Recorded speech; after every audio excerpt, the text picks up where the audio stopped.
Hey guys, what up? It's your boy Aaron. I'm coming to you with a fresh new video, and in this video today, you guys, I'm going to be telling you guys how to get promoted in boot camp. I don't want to just say this is specifically for Navy boot camp. I want to just go ahead and generalize it because I'm pretty sure, from what I've been told, pretty much every boot camp in our armed forces here in the U.S. pretty much operates the same. So, for instance, like in battle stations for us, there's going to be some historical events. I know in the Marine Corps Crucible, they also go through historic Marine battles and things like that. Battle of Iwo Jima, so many others. So I want to say, really, the only difference between the branches is they're going to teach you specific things for that branch. They're going to have their own sets of policies, and they're also going to have their own level of intensity. So with that being said, all the advice I'm going to give you guys should apply whether you're going in the Coast Guard, the Navy, Marine Corps, Air Force, Army National Guard, whatever, it doesn't matter. It should pretty much apply. Don't quote me on quote unquote, but I want to say I'm 99% sure on this information, so just follow this advice and you should get up there and secure a spot, hopefully, to get promoted. Obviously, this is going to be more naval based off of some of the information I'm going to provide, but it's just going off of naval tradition and history. The Army will have their own way of doing it, the Marine Corps will have their own way of doing it, Air Force, so on and so forth. Let's get straight into it. I'm so excited. I hope you guys are excited. Let's get it. All right, so I would pretty much assume in the majority of the boot camps, after you're receiving or during your receiving week, you should be doing nothing but like getting a stamp kit and stenciling all your stuff. That way, everything is. How do I say this? It symbolizes basically that it's your equipment, your gear that you've been issued. So your towel, you're gonna stencil in a specific spot. You're like everything. You're gonna write with a Sharpie in your boots. Everything. I know the Marine Corps is gonna pretty much do the same thing. They're gonna kind of use like a specific tape, all sorts of stuff. I'm not really sure about the Air Force, but you're gonna go through this phase where you're kind of personalizing all of your gear, making it known that it is your gear. You're putting your name, who you are, on your gear. So you're responsible for your gear. So with this, you're going to be given specific instructions on how to do all of this stuff, just like throughout all of boot camp. Now, you've probably heard this before. One of the most important things you're going to hear is attention to detail. Attention to detail is very, very vital and very, very... It's a key component to success, essentially, because they're going to tell you attention to detail is very, very important because this could happen, people could get injured, people could lose lives depending on like your job and things like this, like all sorts of stuff. So they're going to stress to you attention to detail is like pretty much up there at top spot in accordance also in tying with safety. So attention to detail is very, very key. So it's one of those things that you're going to need for boot camp. That's also going to be one of the things that they're going to look for. They're going to say, and they're going to look for, all right, this person's constantly messing up, so I'm going to be writing this person, right? This person squared away so far from what I can tell. I'm going to give them some slack. Basically, the whole goal of what you want to do is you want to be able to take whatever information you're given, you want to lock onto it, and you want to accomplish the mission. Every order that you're given, take it as a mission. Your drill instructors, your RDCs, flight sergeant, drill sergeant, whatever you want to call them, they're giving you a mission. You want to complete that mission to the best of your ability. Failure is not tolerated nor acceptable, right? So it's very, very important that you do everything as prescribed, as told to do so, right? So therefore, you're creating very, very, very little room to get yelled at, right? That's good. We don't want to get yelled at in boot camp, obviously, right? That's good. We obviously want that.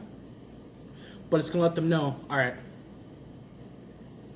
I don't have to yell at this person or whatever, so I don't really need to care too much about them. I'm still gonna like do my job, obviously. I'm here to ensure my recruits are taken care of, but they're gonna be more likely to look at little Susie over here or Billy Bob, whoever's messing up, like me. Like I was the mess up in our division with like one or two other people, so I'm constantly on the radar. Like it sucks. Like it's a horrible feeling. But here's where the leadership role comes in. It doesn't matter whether you're the best or the worst. You can still be a leader, but as that squared away recruit, all right, I got all my stuff going on. Take initiative. Hey man, I know you've been messing up here and there. I just want to help you out. Make sure you got it done correctly. I'm not gonna knock anybody trying to help me out, especially when I know they're squared away. So whatever, they're gonna see, all right, this person's taking initiative to help other people out. So not only they're squared away, but they're also making sure everybody else is squared away. That's leadership right there. So they're going to look for that. So that's one of those things you want to make sure you're able to square away yourself and then square away your team. You are also taking an account for the entire team. That shows you are not just looking at you, you're looking at it from a supervisory standpoint, you're looking at it from a bigger picture. You're looking at all of the components of the picture. That's what your RDCs are looking at. Recruit will look at this, MA will look at this, A-Rock will look at this, RPOC will look at this, RDCs look at this. Up the chain of command, it just goes further out with what they're looking at.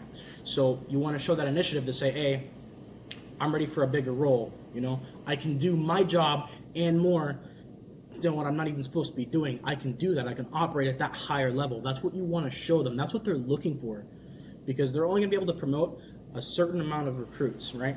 So they're going to be like, man, this person, and it's going to come down to like minute points, like 1/100th of a point. They're gonna just and they're gonna just talk about it and talk about it and talk about it. They're gonna be like, I think this, and this person, these 6 people right here. So there's several things you want to do. Getting a job in boot camp does not guarantee you are promoted at all. Our A-Rock, our second in charge, didn't get promoted. Our MA didn't get promoted. Our what do you want to call him? The head PO. Dirtiest job, crappiest job. Didn't get promoted. Male PO didn't get promoted.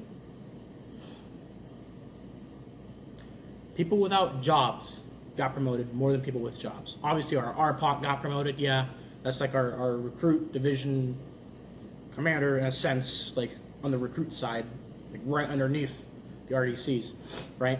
So obviously, people that are like in those positions more than likely are going to get promoted because they're entrusted with that position. So obviously, they're operating at a way higher level than the rest of the recruits. So they're more than likely going to get promoted. But if you do take on an extra task, which would be a job, like let's say you're forward hold PO, so you're responsible for the cleaning supplies or the laundry PO or whatever, make sure you are handling all of your responsibilities and your duties as a regular recruit, but then also make sure you are tackling every responsibility you have been assigned with the head, the laundry room, the forward hold, whether it's a table PO, whatever, the Reaper. Make sure whatever job you're assigned, you do like top notch. Like everyone else is going to get messed up by FQA or whatever, but you can go in there and you say, hey, my forward hold's on spot. FQA will go in there, they'll inspect everything and pass me every time. Brushes are cleaned, chemicals are all in the correct places, safety data material sheet is right there squared away where it's supposed to be.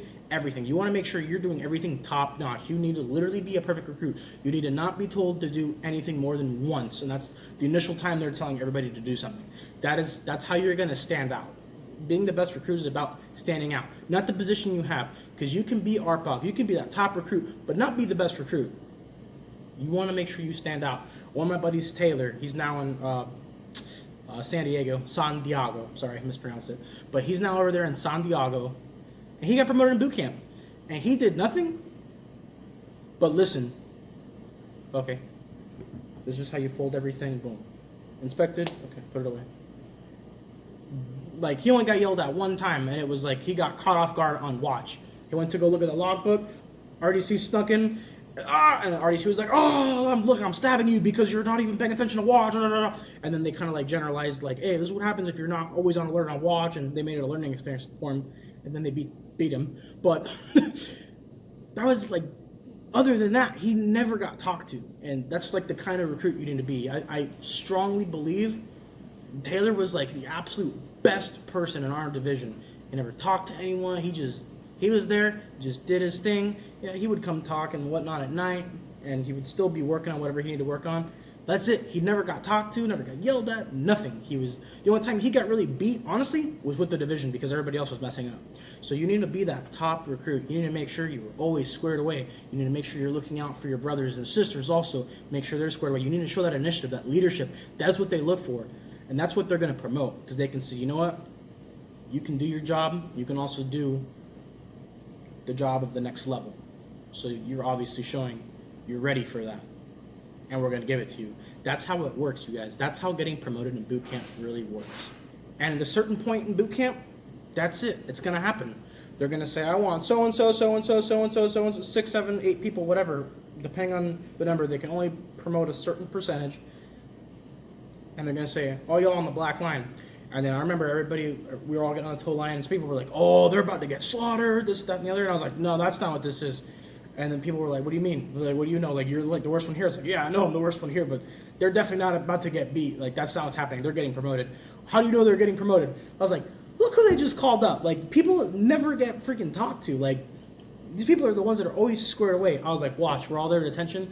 Chief comes out, and he's like, and here's where the naval history is gonna go in. He starts talking to them. I'm gonna try and wrap this up because I don't want this to be a lengthy video.